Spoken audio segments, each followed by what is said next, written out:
question I had was kind of general about what was it that ignited your interest in becoming a performer? Like, or you can take it to the second part. That's the first part of the question. Yeah. All I can say is that I came from a family where everybody sang or played a musical instrument or performed, or, you know, we were all involved in things like that. And so one of the stories I tell is that at age 4, my older sister, who would have been 8 at the time, organized a backyard show, and we all did a little skit or a song or whatever. So at age 4, I was up there singing a song in front of all the neighborhood kids, and we raised money and donated it to the Jimmy Fund. So I was already in front of people at age 4 singing. I sang in the young children's choir at church called the Cherub Choir, and I had a solo at age 6 or whatever. I sang Away in a Manger at Christmas time. So people recognized that I was musical, and I loved the attention, I guess, which is typical of performers. You definitely started out as a singer before you were a guitar player. I was a singer first. A lot of people, they hear something on guitar, they hear the Beatles on guitar, and that's what they, you know. Well, I did, when I was 12, 13, somewhere around there, start fooling around on the guitar. But the first band that I got into, I was not a good enough guitar player yet, so I was just a lead singer, and we were doing songs like the Young Rascals and the Zombies, 60s groups of the time, the Animals, stuff like that. And all I had to do was shake a tambourine and hold a microphone and sing. The first band that I can recall the name of, there might have been some before, but I remember being in a group called the Soul Suggestion in about 1960. Spelled S-O-U-L, right? Yeah, S-O-U-L Suggestion. 1960? No, I hadn't got to the last digit yet. 1965 or 6, somewhere around there. Yeah, that would be about right. We played junior high dances and stuff like that. So anyway, I always was doing it. Ever since I can remember, I've been singing in public, singing in school, singing in church, singing. My father ran a record shop, so we also had great accessibility to records. You know, if I was interested in something, I could listen to it at the shop without having to go out and buy everything. Right. Though if I liked it enough, of course, I bought it. So, and the Beatles would have been the first real moment when I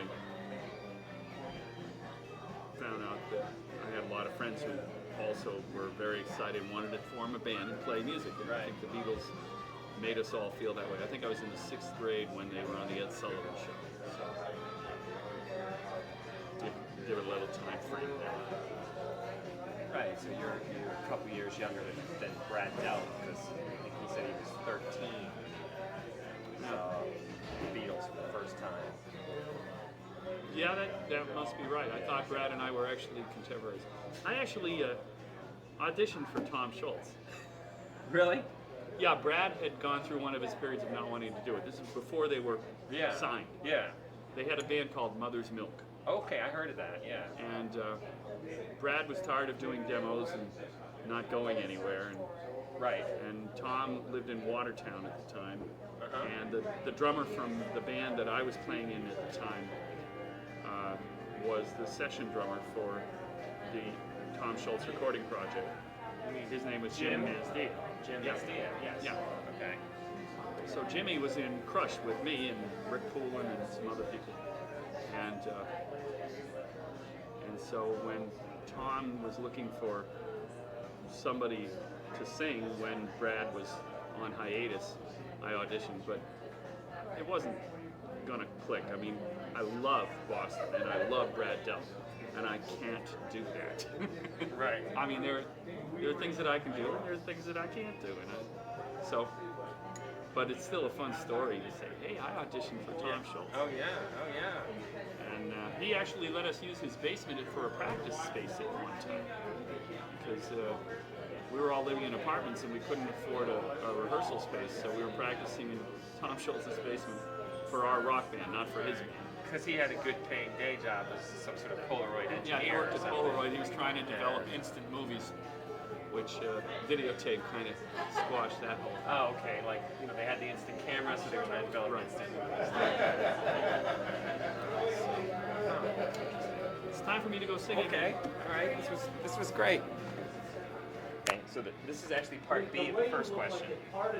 So, which I call the spark. I call this section the spark. But the part that's a little more relevant is what was the thing that went off in your brain, or the incident, or the combination of the two, that made you want to take your performing to the next level, whether it means, you know, Right. making a living, or, I mean, like the good example for me was, you know, somebody wanted me to do every Thursday gig, Yeah. solo. Right. I'd never done a solo gig before. So Yeah. for me, it was, I faked it till I made it. That's I right. showed up, I was very nervous, and I had a set list all prepared, and Yeah. I pretended like this was something I could do. You know, Well, 2 and years yes. later, it's all fat. And yeah, we all have stories like that where we have an opportunity and we don't know whether we're really ready to do it, but you do it, and then you realize, hey, I can do this, and it adds to what you know that you're capable of. And so, as far as I would just say that it was. I went to college studying music, and I think what made me a performer was a realization that I didn't want to be a college student studying music. I wanted to play. And I was doing the solo thing at the time, and I was not getting hired a lot, which was frustrating. I had my acoustic guitar, and I was playing my James Taylor songs and so on.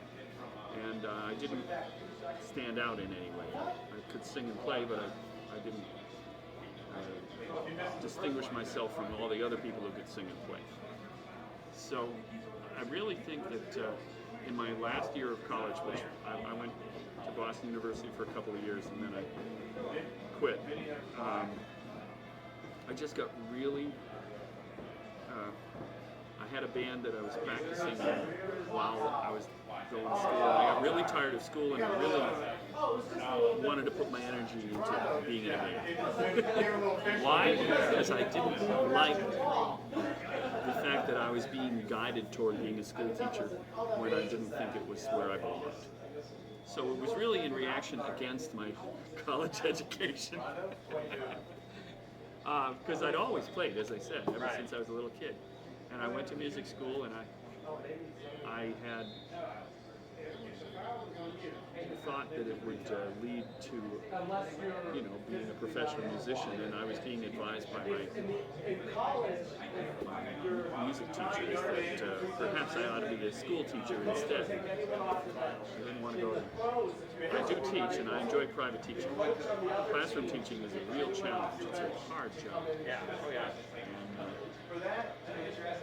so I was playing in a rock band on the side because I couldn't find enough work as a solo folk singer at the time. And I left school in the spring of '73, and I was playing full-time in a band within 6 months. I was playing in the bars in Boston. Because, you know, it's one of those things where you know the bass player that you worked with in this band goes off and joins some other group, and then that other group needs a guitar player, and all of a sudden you're being brought in. Right. And that's how, and so even though I'm known for being a solo act these days, when I dropped out of school, it was to be in a series of 4, 5, 6-piece groups that were playing popular music of the time. You know, started out doing kind of a middle of the roady group, and then that evolved into a decent band, the one with Jim Meslier, and played with Boston for a bit. And then from there into a top 40 band that was during the disco era, but we didn't do just disco. We were also playing Steely Dan and Stevie Wonder and Earth, Wind, Fire, which are all musics that are challenging to the band, you know. Right. Rock. progressive rock and R&B that was Right. more challenging than Stuff more straight ahead challenging. disco. Right. Well, let me But- stop. So yeah, So you were about just saying, 21. I was about 21 years old, and I'd gone from working a day job and playing out on the weekends to quitting the day job and having a full-time band that I was in, and thinking, I'm done. I've arrived. You know, this is my career, and in a sense, it was true. It is my career now, but It evolves. it evolves over time. But yeah, I was very happy that, okay, I'm doing what I want to do. I'm getting paid for it. I can pay the rent. I can pay the car, and I'm doing what I love. And yeah, that was the only thing is that I didn't realize that, you know, that was just one of many steps along the way.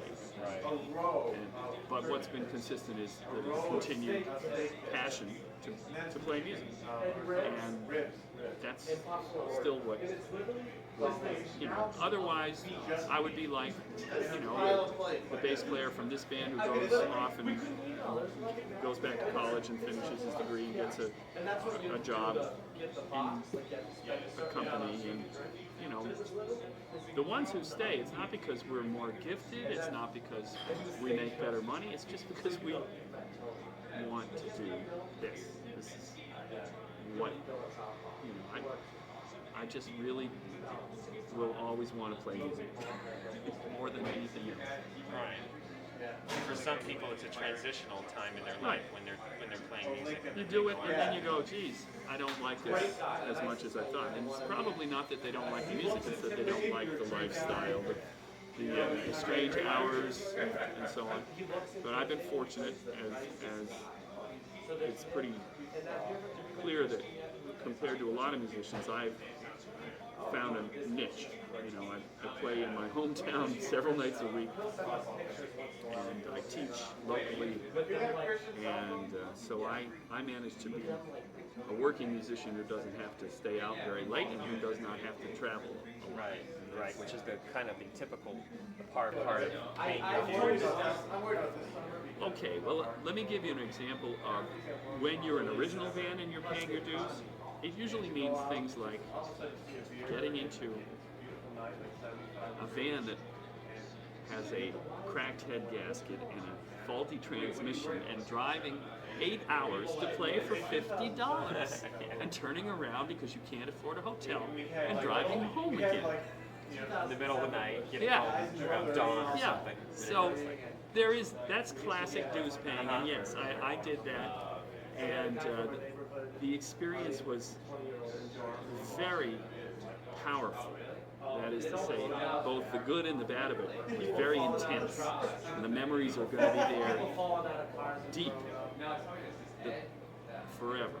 Okay, so that's one of the classic kinds of dues paying. You're in an originals band and you just want an audience for your original music, and you'll go anywhere and do anything. You're hungry for that, yeah. Then another aspect of dues paying is realizing that you are playing in a place where people are trying to enjoy themselves, and learning that you can learn something from them. You know, like when they ask 3 times in a row for the same song, maybe you ought to learn that song. You know, maybe you didn't think you were ever going to play a certain song. Like I would be perfectly happy never to play Sweet Caroline for the rest of my life. But there are times when that's what you do. So that's a kind of dues payment too. Doing what you don't necessarily think of as your kind of music. Right. Because other people are enjoying it. And it balances out. You don't have to do a whole night of music you don't like, but it's okay to do some music that's not your favorite. Right. And not be so rigid about what you really like. So that's another kind of dues paying, realizing your audience is I don't know how to put it, but you're there for the audience, and if they're Well, not enjoying themselves, it's not necessarily all about you. Sometimes it's about them, or it could be about something, a particular moment that's happening, I guess. so those are two kinds of blues band. Other than that, I would just say that when I was doing the typical travel a lot and drive home late at night, that kind of dues paying is very, very taxing on you physically. It's just, it's really hard. And then when you combine that with being married with young children and trying to share the responsibility of the care of the child when you've only had a few hours sleep and your wife's only had a few hours sleep, that kind of, but everybody goes through those phases in their, balancing career and family is a hard thing in any life. Well, it has been a gradual experience learning from being out there performing. But yeah, there have been some moments when I realized I'd learned something. And I was talking to you a couple weeks ago about how I didn't have a very good understanding of how to relate to the audience. And that took a lot of effort on my part. I guess that the reason it takes time, for me anyway, is that when I first started to play guitar and sing songs, I did it in my house, in my room, because I liked it. And I wasn't, there's another part of me that's a performer that wants to be sure that everybody's enjoying what I'm doing. But there was a period in my development as a musician when it really was about, I like the song and I'm learning the song for me. I'm not learning it to please an audience. And so I had to, after I learned all these songs that I liked, I had to find out, okay, now I've got these songs, how can I share them? How can I make people enjoy it the way I do? And that is a lifelong study. I think that what I have now that I didn't have in my 20s, maybe, for instance, is naturally experience and confidence. When things are less than, when you don't have the whole room in the palm of your hand, what do you do?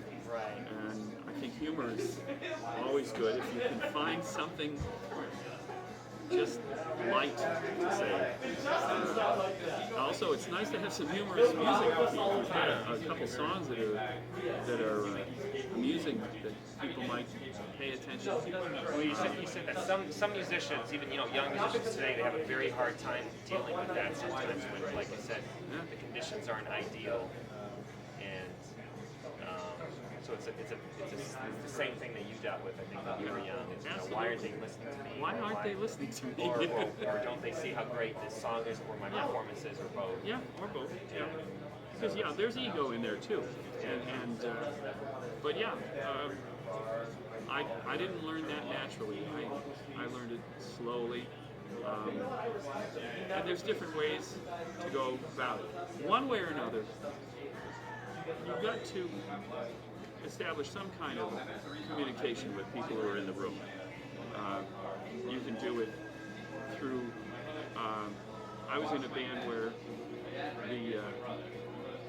the way we got pumped up before the job was like a sports team. We would literally, get psyched and get the adrenaline going, and we would go out there and go like, we're gonna just tear the place apart. Well, in my solo act, I don't approach it that way. Right, but you get everybody in the right mood to make extra income. Yeah, I used to work even more as a private music teacher, and this is one of the choices I've made as I'm no longer working.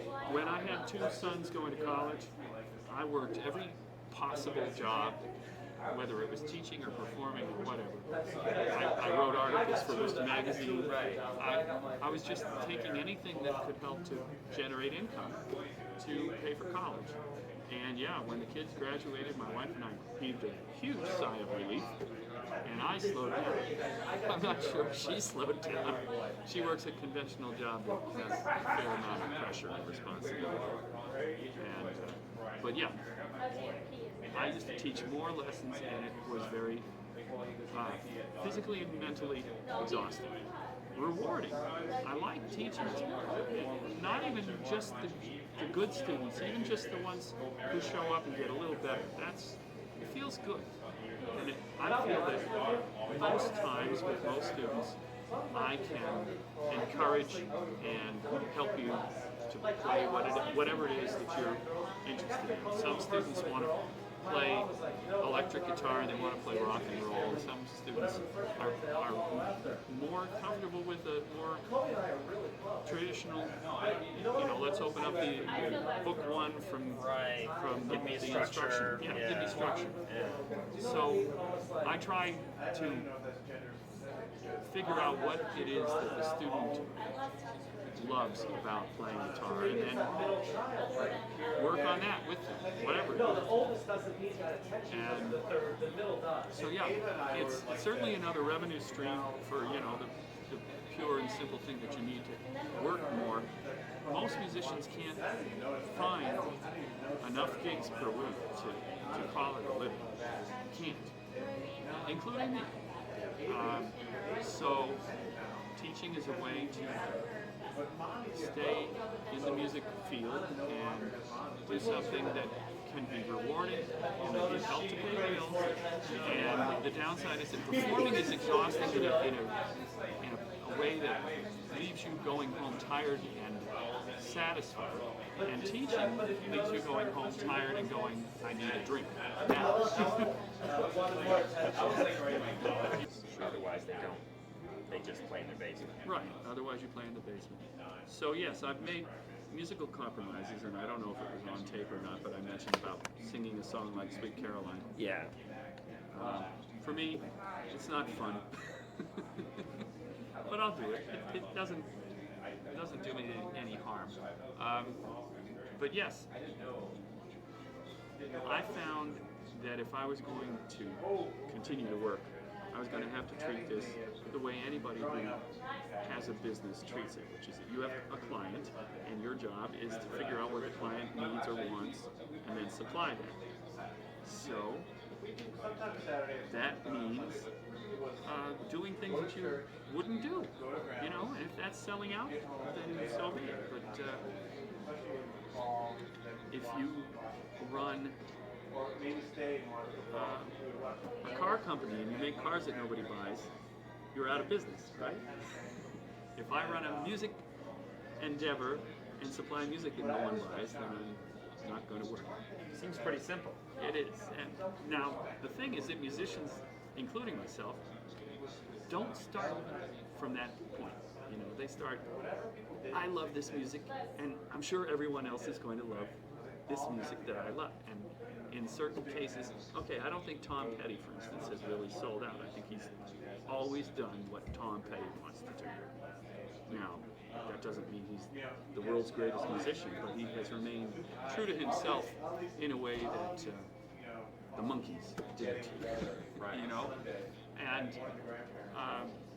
but I think most of us bump into the hard reality that you've got to do something that other people like, and it may not be what you thought you were getting into in the first place. So that's a kind of selling out. But you can, the people who gamble for the big record deal and so on are usually the ones who are less inclined to compromise and more stubborn about it. And maybe why there's so many, you hear about success stories because they're world famous, but there's so many failure stories like that where people were too rigid, too inflexible, and before they even got ink on the paper, got it down to Yeah, there are tons of pretty good performers, songwriters, bands, whatever, who think that they have it. Good to see you.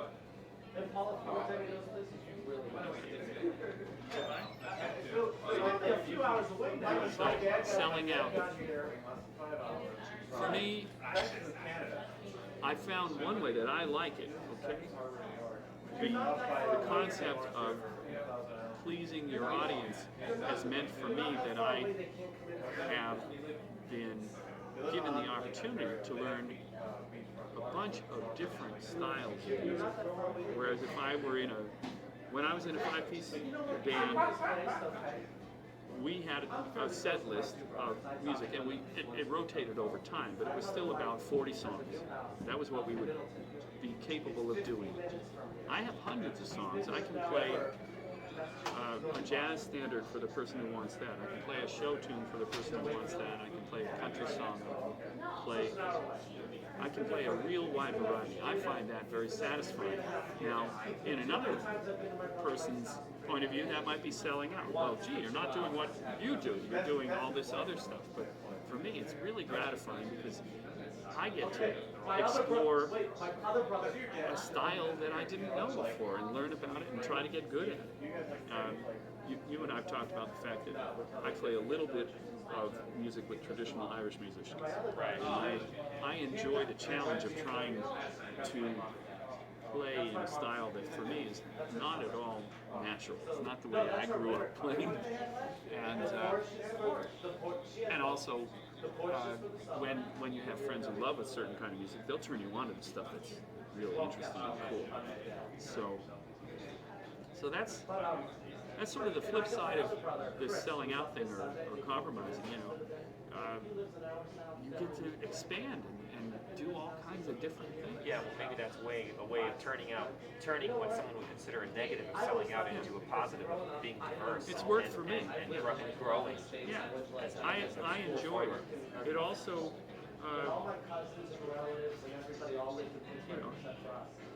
it keeps me engaged in doing what I do. Because if I were to play only,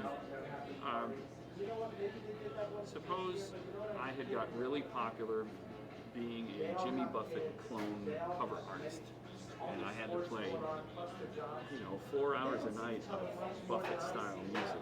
That would make me unhappy, because I'd feel like there's so much more out there that I want to do. Right now, I feel that in most of my gigs, I'm encouraged and allowed to do Buffett here and Beatles there and Dave Matthews here and Tony Bennett there, Right. And I make a joke of it sometimes. I'll go like from Frank Sinatra to Johnny Cash, and I'll say to the audience, now, there's not too many places you could go hear a show and have a transition from New York to Folsom Prison Blues. And I like it. And I also think it keeps the audience sort of, something's different going on. And then I read their response and I go, oh, they like this one better than that one, and I will sculpt my show in a certain direction.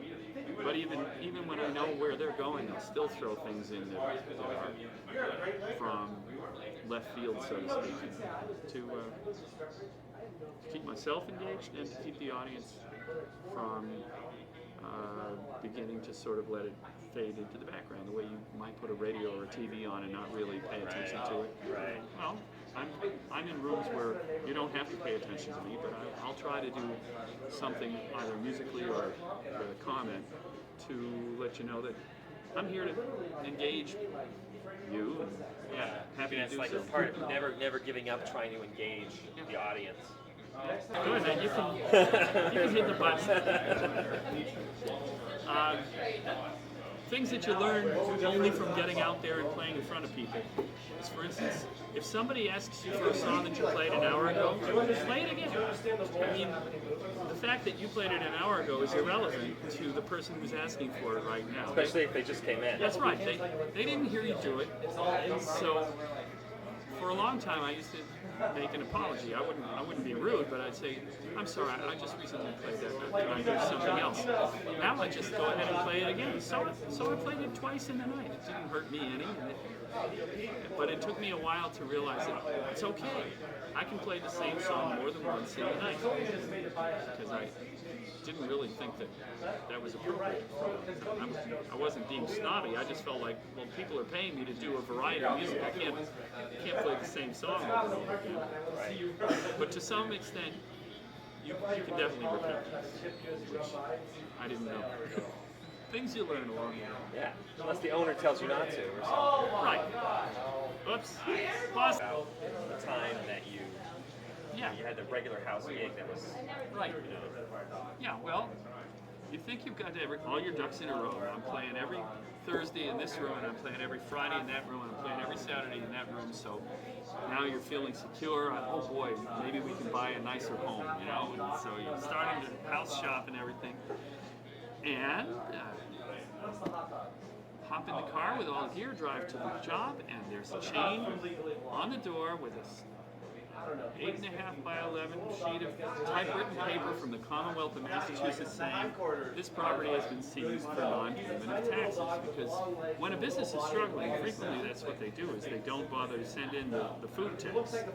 And it only takes a little while for the state to start to hound them for that. And if you don't pay your tax, they'll close you even if everything else about your business is legit. Got all your licenses. So anyway, the thing that I was saying at the time was that it shakes up your whole life when that happens. Just the way a local establishment just dropped several nights a week of music, and for those people who had those nights, they're having to like go, whoa, what do I do now? And just as people are laid off from any kind of job. But the funny thing was that I got confident and complacent, that's the word I'm looking for, thinking, oh, I've got all these jobs, I'm all fine, I don't have to worry. And then poof, one day the place was closed. No warning, no phone call, no nothing.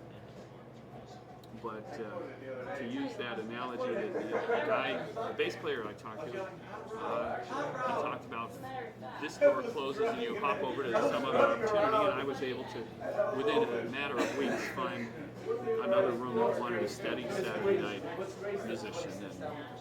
And in fact, that was a room in Milford, Mass, where after a while Lisa Wilson got a job working there because she asked me if there were any rooms that needed solo performers, and she played there on certain nights, I played there on other nights, and it was because of that I asked her if she'd like to make music together, and that's where She's Busy came from. So that's when you first met her? Well, we had met, again, on and off, the way performers do. And the other thing you were saying was Bill McCarthy was at the...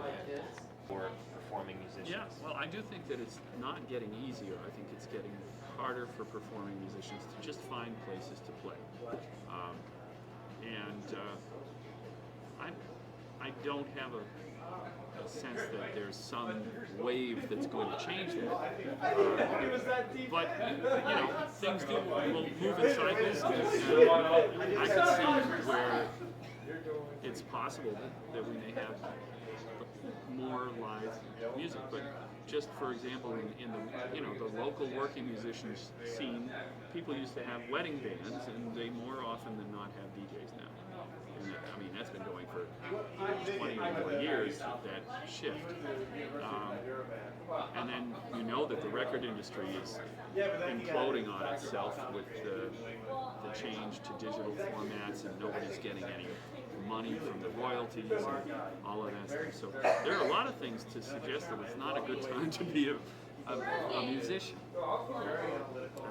All I can say is that for myself, I talked to a guy when we were playing a job where everybody's just hired without knowing each other. This, you know, the band leader says, "You're the bass player, you're the guitar player," and you meet them on the job. Yeah, And, pickup band. Pickup band. And the bass player was saying that his image was that he's always been able, the way a frog can hop from one lily pad to another, is the way he has looked at his ability to stay employed. As one variety of work would dry up, he would find another one. So he used an example that he used to play in bands, and when the band scene dried up, he went solo.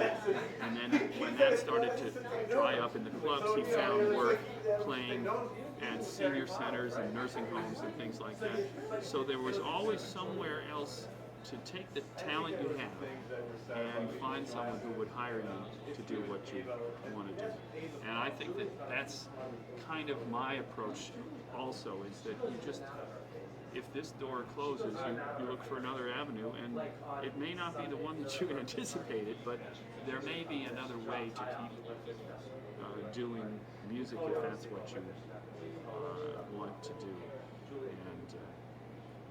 And again, that's how I anticipate my next 15 years. I figure 15 years from now I may slow down. Well, I'm already slowing down. I mean, I used to work harder and more hours than I do now. But 56, by the time I'm 70, I'll work fewer gigs. Probably give up private teaching because it's harder. Not because I don't love it, but because one day of private teaching is like 3 gigs. I